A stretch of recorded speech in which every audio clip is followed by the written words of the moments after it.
Bonjour et très heureux de vous retrouver en ce mardi 24 mars pour notre deuxième vidéo de rencontre où nous allons parler un peu d'actualité très générale. Je vais parler de la population mondiale et comment elle se répartit, et puis aussi petit point de matière autour des fractions et surtout des pourcentages. Alors on y va tout de suite. La population mondiale, donc je l'avais dit dans la vidéo précédente, 7,5 milliards d'habitants. Il faut compter qu'il y a 4,5 milliards en Asie, 1,5 milliard en Afrique, 650 millions en Amérique latine, 750 millions en Europe. Qu'est-ce que j'ai oublié? L'Amérique du Nord, c'est à peu près 400 millions. L'Océanie, c'est 40 millions, vous voyez, c'est pas énormément. Donc si vous remettez tout ça ensemble, 4,5 milliards, 1,5 milliard, 650 millions, 750 millions, 40 millions, qu'est-ce que j'oublie? Les 400 millions en Amérique, eh bien vous arrivez à 7,5 milliards. Mais on va s'intéresser d'un peu plus près à la Belgique et à nos 11 millions d'habitants, un peu plus de 11 millions d'habitants. Je l'ai représenté sous ce schéma.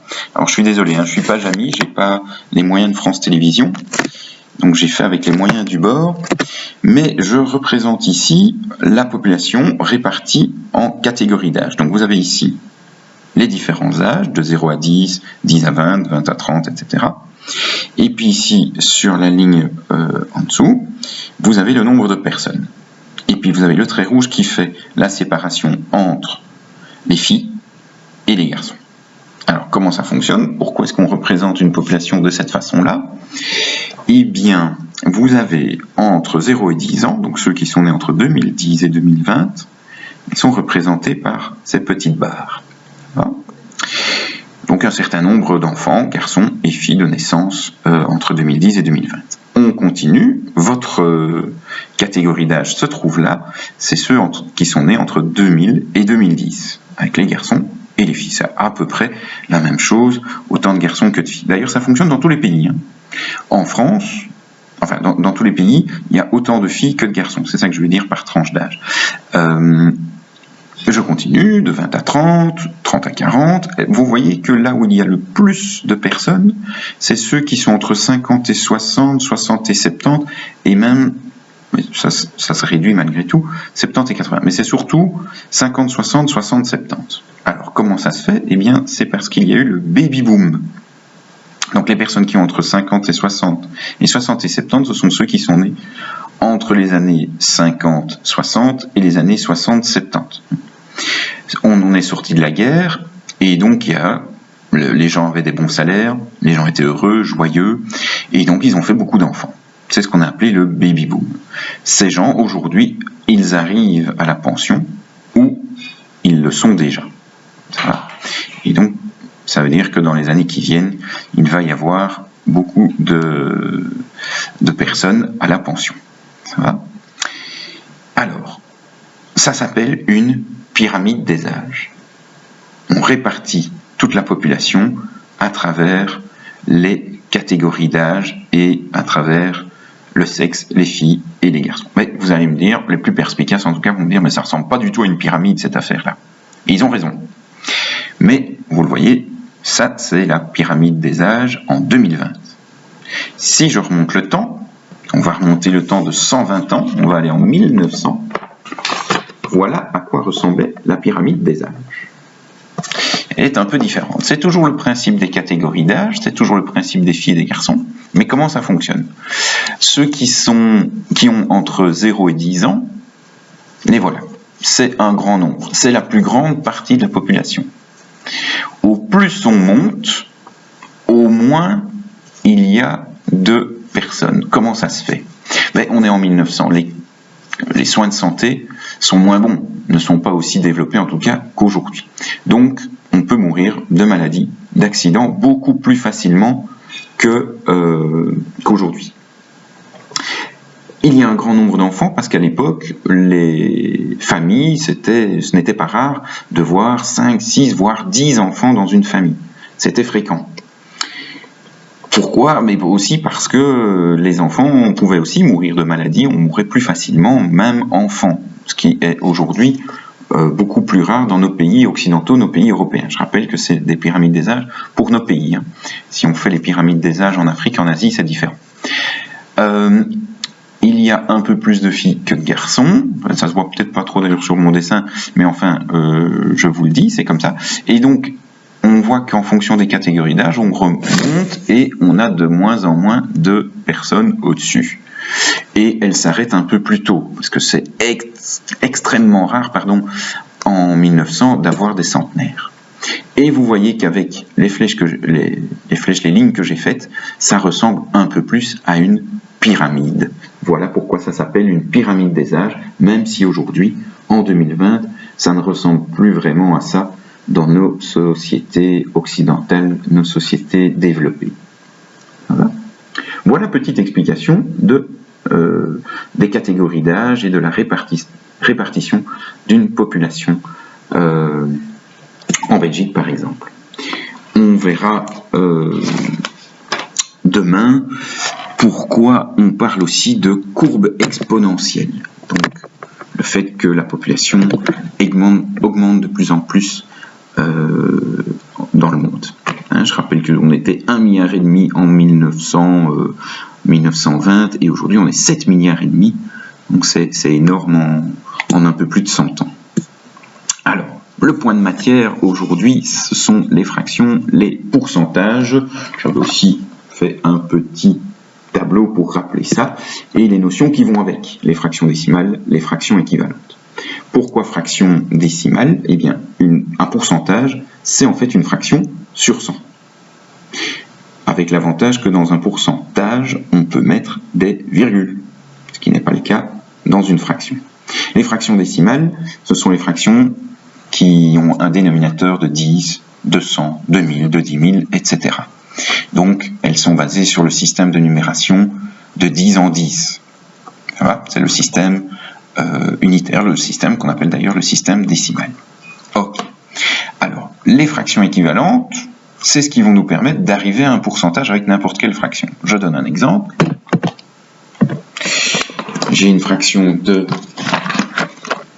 2 cinquièmes. Ok. Je vais enlever ça. 2 cinquièmes, on voit. Mais évidemment, ce n'est pas une fraction décimale. Donc, je dois la transformer pour avoir une fraction en dixième, dixième, ou centième, ou millième, etc. On va commencer par une fraction en dixième, et gros avantage, 2 fois 2 et 5 fois 2, et bien ça donne 4 dixièmes. C'est toujours pas 1%.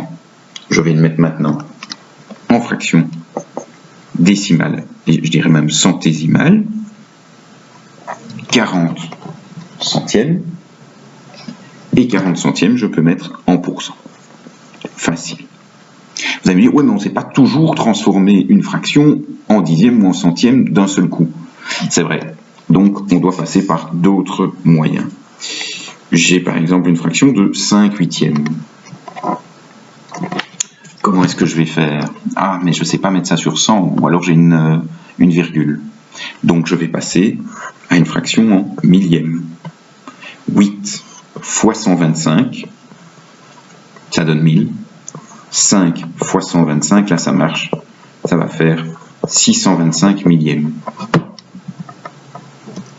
625 millièmes, on le voit bien, ça je peux le mettre en pourcent, puisque dans un pourcentage, je peux mettre une virgule, ça va faire 62% et demi. Ça va? 62% et demi. Alors, petite information comme ça pour passer. Parfois, on a ce genre de pourcentage-là, 6 dixièmes de pourcent. Eh bien, on peut aussi noter ça, pour éviter la virgule, on peut mettre ça avec ce signe 6. 6 pour 1000. Ça va? C'est la même chose que ça, 6 dixièmes de pourcent ou 6 millièmes en fait. Vous voyez, il y a deux petits zéros. C'est pour dire que c'est en millième. Ok? Alors, petit exemple maintenant. Quand on fait une fraction d'un nombre, on a voté en France, il y a eu les municipales, et dans un village où il y a 500 votants, 500 personnes qui sont allés voter, il y a une liste qui a obtenu 2%. 2% de 500 votants. Comment est-ce qu'on va faire? Eh bien, c'est simple. 2%, c'est une fraction, c'est 2 centièmes. 2 centièmes, c'est 2 opérations. 2 opérations. C'est faire fois avec le numérateur, donc fois 2, et c'est faire diviser par 100 avec le dénominateur. Donc, je prends 500, je le divise par 100,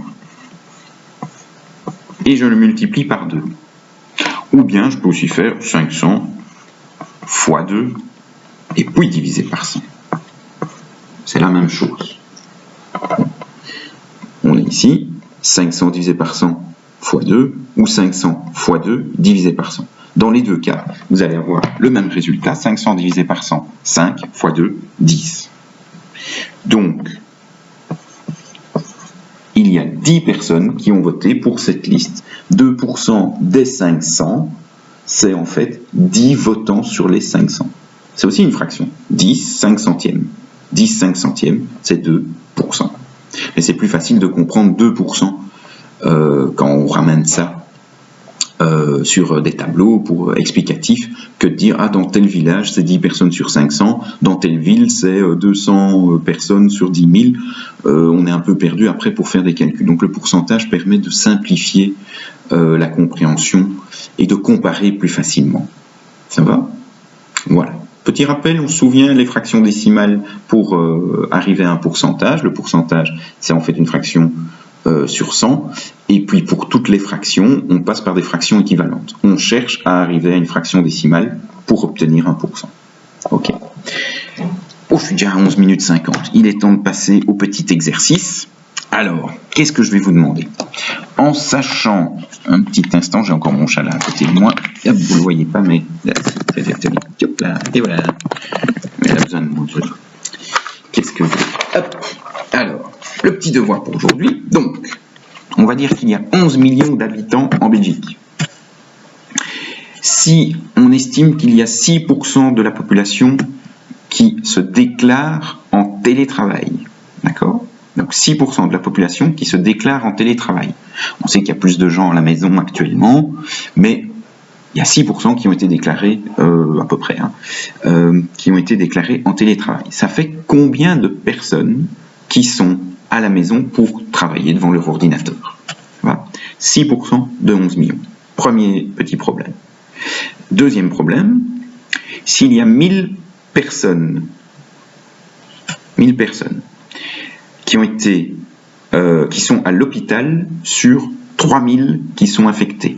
Donc 1000 personnes sont à l'hôpital pour 3000 infectés. Ça fait combien de pourcents de personnes qui sont à l'hôpital par rapport aux personnes infectées? Donc 1000 personnes sur 3000 sont à l'hôpital. Ça fait quel pourcentage de personnes qui sont à l'hôpital? Voilà. Et puis troisième petit problème, à Bruxelles on est 1 200 000. C'est la population de toute la région bruxelloise. 1 200 000. Il y a environ 30% qui ne sont pas de nationalité belge. Quand on dit qu'ils ne sont pas de nationalité belge, donc c'est ceux qui n'ont pas de carte d'identité belge, c'est les Français, c'est les Italiens, c'est les Russes, c'est les Marocains, c'est qu'est-ce que j'oublie, les Anglais, les Américains, etc. Donc tous ceux qui n'ont pas la carte d'identité belge, ça représente environ 30% de la population de la région bruxelloise. En d'autres termes, ça fait combien d'habitants de Bruxelles, de la région bruxelloise, de la région de Bruxelles-Capitale, qui sont des étrangers. Ça va? Voilà, j'arrive presque à 15 minutes aujourd'hui, on va s'arrêter là, j'ai déjà assez parlé, j'espère que vous avez appris des choses et que vous vous êtes souvenus de certaines choses, et bien je vous retrouve demain avec grand plaisir. Portez-vous bien et respectez bien les consignes de sécurité et de santé. Salut!